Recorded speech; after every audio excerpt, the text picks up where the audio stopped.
কোনো রকম আঘাত করা হয়নি। তিনি অসুস্থ রোগী, অতিরিক্ত ডায়াবেটিস এবং হার্টের সমস্যা ছিল। ঘটনার মধ্যে পড়ে যাওয়ার কারণে স্ট্রোক করে পরবর্তীতে হাসপাতালে চিকিৎসাধীন অবস্থায় মৃত্যুবরণ করেছে।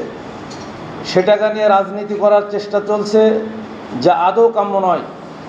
আমরা এই ঘটনার তীব্র নিন্দা ও প্রতিবাদ জানাচ্ছি।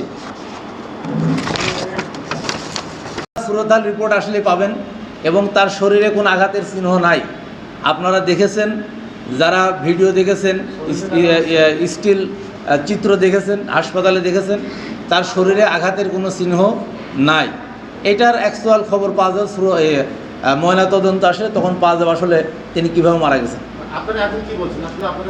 না, আমাদের ধারণা তিনি স্ট্রোকজনিত কারণে ইন্তেকাল করেছেন। এলাকার পরিস্থিতি স্যার, কদিন ধরে কোমরে ব্যথা। এসপি হাসপাতালে চলে যাও। এসপি হাসপাতাল, প্রতিভাদীপ্ত চিকিৎসক ডক্টর এস চক্রবর্তী। অপারেশনবিহীন হাঁটু, কোমর, প্যারালাইসিস সহ আন্তর্জাতিক মানের চিকিৎসা ও রোগ মুক্তির নিশ্চয়তা। এসপি হাসপাতাল, অত্যাধুনিক চিকিৎসা সেবায় অতুলনীয়। আমি সর্বপ্রথম আপনাদের সাংবাদিক ভাইদের বলতে চাই, তার উপর যে নৃশংসভাবে আঘাত করা হয়েছে, এই সিটি স্ক্যান রিপোর্ট থেকে আপনারা দেখতে পাচ্ছেন তার মাথায় ক্ষতচিহ্ন আছে, তার মাথায় আঘাত করা হয়েছে এবং পায়ে আঘাত করা হয়েছে।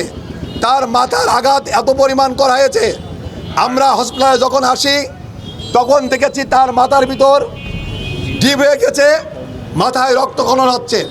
সে একজন সুস্থ মানুষ ছিল, সে কোনো অসুস্থ মানুষ ছিল না, কোনো একজন সুস্থ তরতাজা মানুষ ছিল।